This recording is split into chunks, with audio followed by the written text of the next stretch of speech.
Bradford City have today confirmed that club captain Antoni Sarcevic has signed a new one-year contract extension with the football club. If you do go on to enjoy today's video, please make sure to drop a like on there for me and subscribe to the channel as well. If you are new, can we try and hit 200 likes on today's video? And don't forget to get your thoughts in down in the comment section down below. Let me know down below your thoughts on Sarcevic signing a new contract extension. Obviously, his original deal that he signed with the football club over 2 years ago now was set to expire this summer. I think there was then some sort of a appearance-based clause that meant that he got a further season, which kept him with Bradford City until the end of this season that is currently being played. But he has now signed a new deal, which will see him stay as a Bantam until the end of next season, 2028. The article does then read, Captain Sarcevic signs City extension. Bradford City AFC is delighted to announce club captain Antoni Sarcevic has signed a one-year extension at Bank Valley Parade, keeping him with the Bantams until 2028. Sarcevic joined City at the start of the 2024-25 season, helping the club secure automatic promotion to Sky Bet League One on the final day of the campaign with his dramatic 96th minute winner against Fleetwood Town. I'm sure James Bolton's own goal might have other things to say about that, but the midfielder has made 73 appearances for the Bantams, finding the back of the net 18 times and assisting his teammates on 8 occasions. Sarcevic said, I am made up to be here for an extra year. I am very respectful to the board and the staff for having the trust in me to carry on for another year. I am buzzing. I have been here for 2 years and they have been unbelievable. Following last season and how we have started so far this year, it is exciting and I am over the moon to be here. I assume when he says they have been unbelievable, I think he's on about the fans. I'm not 100% sure. He could be on about the board. I don't really know, to be honest. But City boss Graham Alexander added, Antoni has made a great impact over the last 2 years and has proved valuable to us both on and off the pitch. He still has an incredible winning mentality, which we believe helps us maintain our growth as a team. We need leaders and examples for people to follow, and he does that every day. I am very happy we get to work with him for another couple of seasons at least. Now, I always remember when Antoni Sarcevic was signed by Bradford City. It was obviously summer 2024, and that felt like the beginning of a new era really for Bradford City. It was Sharp's first chance window. It seemed like the negative feel that we'd had as being a mid-table Rotten League 2 side was slowly fading away, and Antoni Sarcevic being announced as the first signing certainly did back that up. I thought it was a statement at the time, and he's obviously proved to be an incredible footballer for Bradford City. He came in at 32 years of age, and people are saying, well, maybe his best years are behind him, but from what I've seen of Sarce, he just gets better and better as each year goes by. He started out this season absolutely brilliantly in a slightly different position to what we've seen of him usually play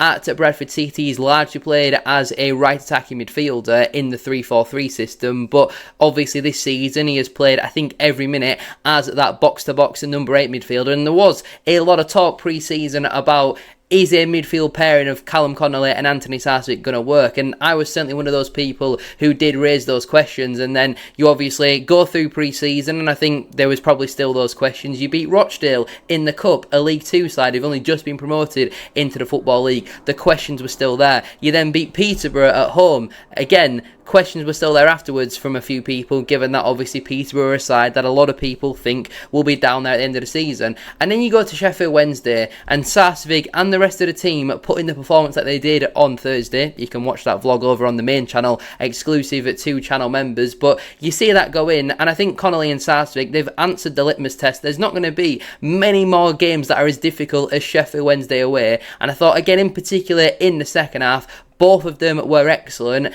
And it's that sort of mentality that your captain has to put onto the rest of his teammates. Yes, I think we've already got a good culture, generally speaking, but your Sarcevic, your captain, who is Sarcevic, is the leader in there. He sets that example, and what a start to the season we've had. We're one of the only teams that are still yet to concede a goal. We're the only League 1 team that hasn't conceded a goal yet. We are the only League 1 team that has won every competitive match so far this season, and that comes from mentality. And where does your mentality largely come from? Your manager and the captain. Now, whether you want to say it's a James Bolton Bolton own goal, a George Lapsley goal, or an Antoni Sarcevic goal, which most people do say, that moment will forever be remembered in every single Bradford City fan's memory. For me, that was probably the best day of my life. Now, I haven't got married, I haven't got children, but I still find it hard to believe that anything will top the emotion that I felt that day, especially in the 96th minute. And I just think, from what we've seen of Sarcevic, not only is he a very good footballer, but he's a hard worker as well, and that epitomises everything that I want to see as a fan. And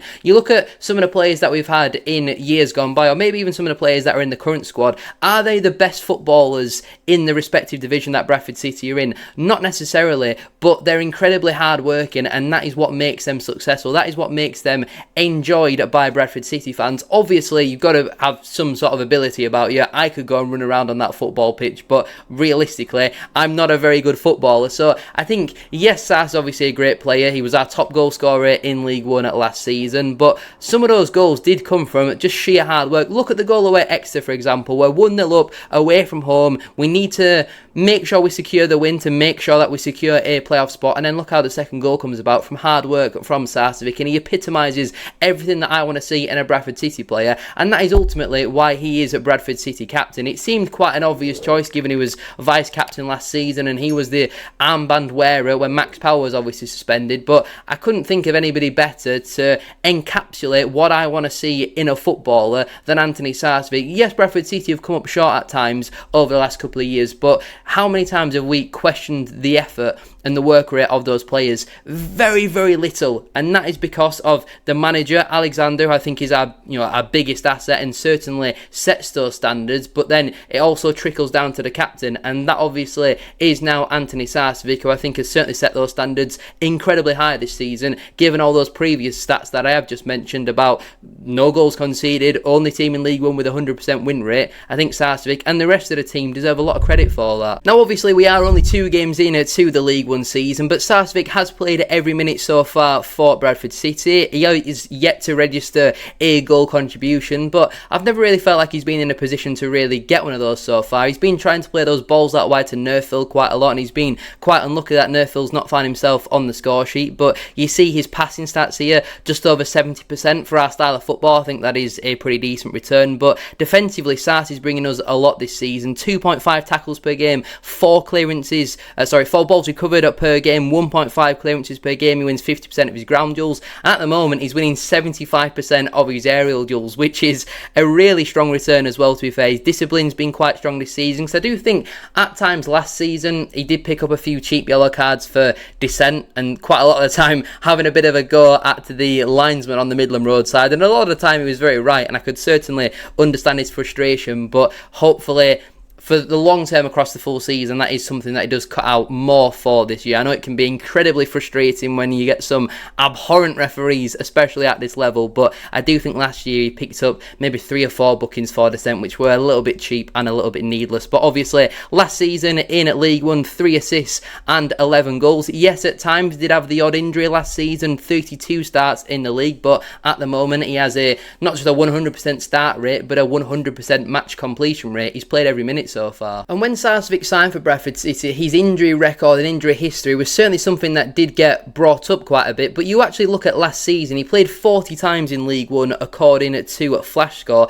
That's actually the most amount of games that he's played in his career, by the 13-14 season, which was under Graham Alexander at Fleetwood, where I think he actually scored the winner to get them promoted as well. So it goes to show the quality that Sarce does have, but you look at a lot of his total games played, there's a lot of in and around 30 sort of mark. Obviously, his first season at Bradford City, he picked up an injury in like the 2nd or 3rd game and was practically missing then up until Christmas, and Bradford City weren't great in that period. Then when Sarcevic came back, which also coincided in Patterson keeping fit, and obviously Poynton really stepped up in the second half of that campaign, Bradford City were unstoppable in the second half of that season, where we did get promoted, especially at Valley Parade. You look at last season, 14 goal contributions in 40 appearances, really strong return, and while this season he might not be pushing 15, 20 goal contributions given that he's playing in a bit more of a deeper role, what he is bringing to the team is hard work, high pressing, and he has a lot of quality on the ball as well. He can certainly pick a pass, and I think that's an attribute that we're going to see come out more of Sarcevic this season. Now he's playing a bit of a deeper role, and he does have to play those more switch type passes that your Metcalfs and your Powells were doing last season. And then obviously looking at Bradford City's current squad, nothing has changed from a numbers point of view. There has been a few things that have come out over the last couple of days with certain players that are on trial. We've got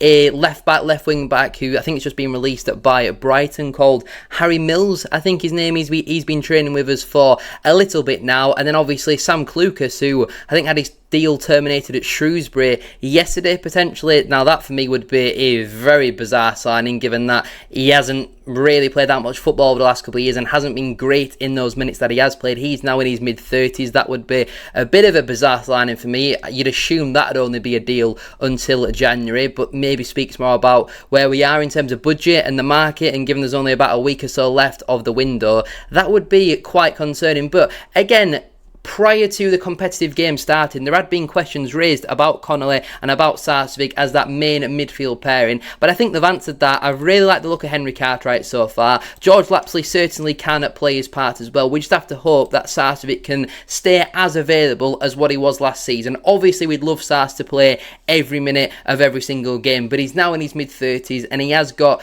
a history of injuries, and I think there is going to be the odd game where Sarce does need to be rested. And it's not just Sarce. Alexander does this over the Christmas period, over the Easter period, where he does make changes. Over the next 2 weeks or so, we're playing Burnley on Wednesday, Plymouth on Saturday, Cambridge on Tuesday, and Mansfield on Saturday. Would it be wise to start Antoni Sarcevic in all 4 of those games? I don't think so. I think there is going to be points where he is rested. Like, you wouldn't start Nick Powell for all those games, for example. Maybe not Aidan Baldwin, given his injury history as well. Maybe not Callum Connolly, given his injury history. So we are going to see changes and rotation, but our squad is in a much stronger position this season where we aren't relying as much on Sarcevic. It did feel like around February, March sort of time. I mean, you look at last season actually, Bradford City literally did not win football matches unless Poynton and Sarce were starting for the majority of the first half of last season, and then in and around that February, March sort of time, it did seem like Sarce was scoring a lot of goals. He got a brace at home to Leyton Orient, got a brilliant goal at home to Stockport, and